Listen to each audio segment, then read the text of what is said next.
Bom dia, boa tarde, boa noite, tudo bem, gente? É, Ontem eu postei um vídeo, né? Fiz um vídeo ontem e teve uma repercussão bem interessante. As pessoas perguntaram um monte de coisa aqui e é difícil eu estar respondendo, escrevendo a respeito do que eu entendo, o que pode acontecer, né? Sobre o meu ponto de vista a respeito desse assunto do concurso da Cefa, né? Porque na verdade meu canal não era só para falar só de concurso da Cefa, mas assim acaba sendo direcionado, né? A maioria das perguntas, a maioria das coisas que a gente fala aqui é sim sobre o concurso da Cefa, porque nessa eminência de acontecer esse concurso, né? E vários concursos fiscais pelo Brasil, o da Cefa é bem interessante, né? Então tá chamando bastante atenção e as pessoas estão perguntando muito. Então, teve uma pessoa que me perguntou, João Roberto, me perguntou o seguinte: se que eu acho do cadastro de reserva, né? Bom, eu acredito que a gente vem aí com cadastro de reserva baixo, tá? Eu não acredito aí que a gente vai ter um cadastro de reserva de pelo menos 50% da quantidade de vagas, tá? O ideal era que fosse o dobro, tá? Eu não sei quem está à frente disso hoje dentro da Cefa, né, desse concurso, mas se você for fazer um estudo do último concurso, né, porque o que aconteceu no último concurso? Eles fizeram o concurso, foram 2 dias diferentes, a prova foi em 2 dias diferentes. Então, houve a possibilidade das pessoas, né, quem tinha condição financeira de ficar em Belém, de ficar nas cidades das provas, as pessoas conseguiram fazer as duas provas, porque uma foi no final de semana e a outra foi no outro final de semana. Então, abriu-se essa possibilidade. E o concurso, o edital, falava o seguinte: falava que estava eliminado quem não estivesse dentro das vagas do cadastro de reserva. Então, o que aconteceu? Aconteceu que as pessoas que passaram para auditor, passaram para fiscal, passaram também no cargo de auditor. Então, eles tomaram aquelas vagas do cadastro de reserva e os ficaram para trás daquilo ali do cadastro de reserva foram eliminados do concurso. Então, o que aconteceu, né? O problema que aconteceu? A gente não conseguiu lotar os 50 fiscais, porque vários passaram para o cargo de auditor. Ou tem que tirar essa trava aí, né? Que é eliminar quem está fora do cadastro de reserva, ou tem que abrir um cadastro de reserva maior, né? Então, para a gente seria interessante que a gente tivesse lotado os 50 fiscais naquele concurso. E para a gente é interessante que a gente lote 200 fiscais nesse próximo concurso, 200 auditores. Quanto mais servidores a gente tiver na Secretaria da Fazenda, mais eficiência a gente vai aplicar no nosso serviço. Então, eu acredito que hoje a gente tem a possibilidade aí de um concurso, né, que está sendo dito, que está sendo ventilado, é que são 100 vagas para fiscal, 50 vagas para auditor. Então, assim, no mínimo 50, né, de cadastro de reserva seria interessante, mas eu não sei se vem tudo isso não, tá? E para auditor, no mínimo os 25, tá? Seria interessante também. O cargo de fiscal hoje tem um problema maior do que o cargo de auditor com relação ao efetivo, por conta da quantidade de pessoas que têm tempo de aposentadoria. O cargo de fiscal hoje ele passa por uma dificuldade maior, que já tem menos fiscais ativos. E nós temos vários que já que têm tempo de aposentadoria, né? Às vezes estão na Secretaria da Fazenda ainda porque tem uma boa permanência, né? Então, e vários vão atingir tempo de aposentadoria e vários vão sair, tá? Por conta dessa reforma previdenciária, alguns estão fazendo cálculos, né? Para ver se compensa sair, quando é que tem que sair. Então, por conta da reforma previdenciária, que a notícia é de que vários sairão, tá? No prazo aí de que ele tiver direito, ele vai sair, tá? Deixa eu ver uma outra pergunta que teve aqui, possibilidade do concurso sair antes de novembro. Forte possibilidade, tá? Com a entrada da Hanna nesse processo, né, que é a vice-governadora, e ela é uma defensora, né, desse concurso na atualidade. Ela não participava desse processo assim ativamente. Hoje ela é a principal pessoa, né, que está à frente de todo esse trâmite aí desse concurso. Então eu acredito sim que esse concurso vem antes de novembro, antes da COP aí. Eu acredito que esse concurso vai aparecer antes da COP. Eu não acreditava nesse processo, mas depois da entrada dela o negócio acelerou muito.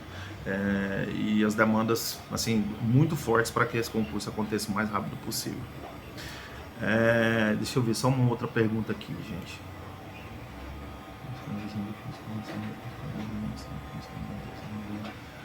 Acertando.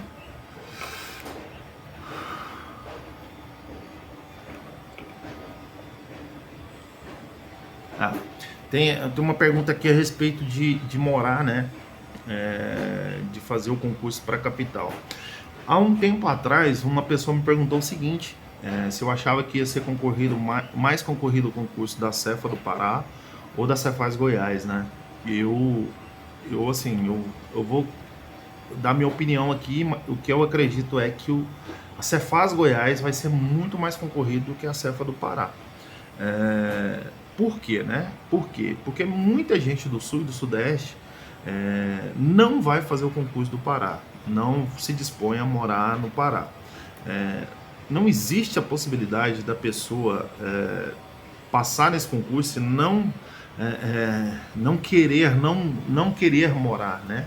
E assim, o que acontece? O normal é que quem passa nesse concurso agora vá ser lotado nas unidades de interior, né? O normal, o natural. Por que é o natural isso? Porque na verdade as outras pessoas, né, antes do concurso acontecer, desse próximo concurso acontecer, né, antes da lotação, na verdade, vai ter que ter um concurso de remoção. O concurso de remoção acontece antes dos aprovados entrarem em atividade. Por quê?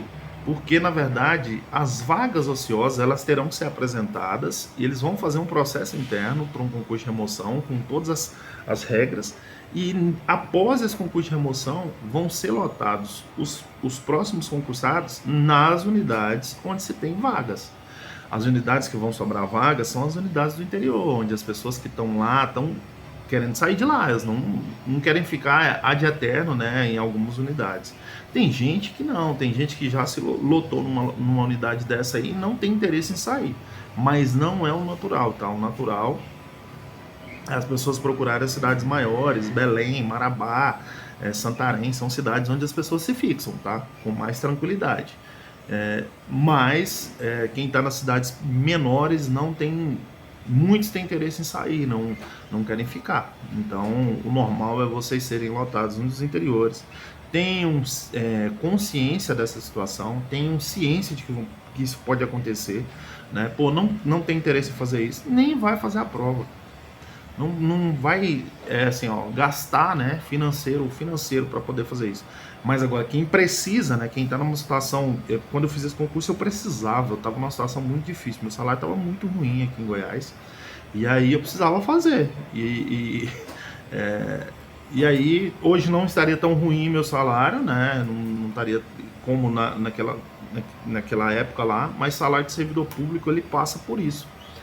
Tem hora que tá defasado, tem hora que tá legal e é normal, isso é natural do processo. E assim, o meu tava muito ruim mesmo. E aí eu precisava passar em outro e eu precisava sair e foi isso que aconteceu. Então, existe sim essa possibilidade de morar, tá? Nos interiores. Se você não tem interesse, não vou fazer isso, não vou morar em Redenção, não quero morar em Altamira, não faça o concurso, não perca seu tempo, tá? Não dê esse tiro aí. Agora, quem vai fazer para o cargo de fiscal, são 15 dias de plantão, dá para morar em outro lugar. Você fica 15 dias lá no posto fiscal, você consegue morar onde você quiser. E o custo de viagem é seu, você tem que entender isso. Se você quer morar longe, né, você vai ter um custo de viagem, uma questão de deslocamento. Essa logística aí não é todo lugar que você tem uma logística legal. Então você tem que estar ciente de todo esse processo, né? Ciente de tudo isso que pode acontecer com você, né? Quiser fazer, faz ciente, consciente de toda essa situação. Goiás tá aí, vai acontecer. Brasília vai acontecer.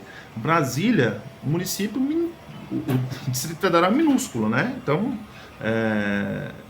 se você for pensar, né, em referência aos estados, Goiás existe sim a possibilidade também de morar no interior, tá? Então, seja ciente dessa situação. Eu acredito que Goiás deve voltar alguma coisa de fiscalização de trânsito, tá? Se não forte, pelo menos alguma coisa mais forte do que a gente já tem na atualidade. Hoje eles têm um sistema de monitoramento muito bom, mas eles estão precisando de efetivo nesse sistema de monitoramento para poder fazer, né, as abordagens que eles fazem em volantes, né? Então, assim, eu não sei se eles vão voltar aos postos físicos, mas com certeza essa atividade de fiscalização de trânsito deles vai aumentar bastante. E Goiás é só um cargo, né? Só o cargo de auditor, não tem um cargo de fiscal e de auditor como tem no Pará. Então, mesmo que você faça o de Goiás, tem que estar ciente que, pô, posso morar no interior, posso cair numa cidade no interior. Não é que você vai vir morar em Goiânia, né? Você pode sim morar no interior. E no Pará a mesma coisa, não é que você vai vir morar em Belém. O normal no Pará é não morar em Belém na primeira lotação sua, tá bom? Vou cortar o vídeo por aqui para não ficar tão longo. Se tiverem mais perguntas, pode ir perguntando aí, na medida do possível eu vou respondendo. Se tiver alguma coisa mais interessante, me chama no WhatsApp aí, eu respondo no WhatsApp, não, no Instagram, que eu respondo lá pelo Instagram também, tá? É o mesmo nome que está aqui no YouTube, né? Marlon Gomes Fiscal, meu Instagram. Se tiverem alguma coisa para me perguntar, pode perguntar lá no direct que eu respondo tudo, tá bom? Na medida do possível, porque eu estando em casa fica mais fácil eu fazer esse trabalho aí com vocês, tá bom? Curta e compartilha esse material aí. Se você ainda não me segue, se você achou interessante esse vídeo, se você tem interesse em outras coisas, outros conteúdos a respeito de concurso, o objetivo desse canal é fazer isso. Tava meio parado aí esses dias porque a correria tava grande em casa, né, com 3 crianças, e continua, mas a gente vai, na medida do possível, vai alimentar esse canal aí para vocês, tá bom? Um abraço, fiquem com Deus.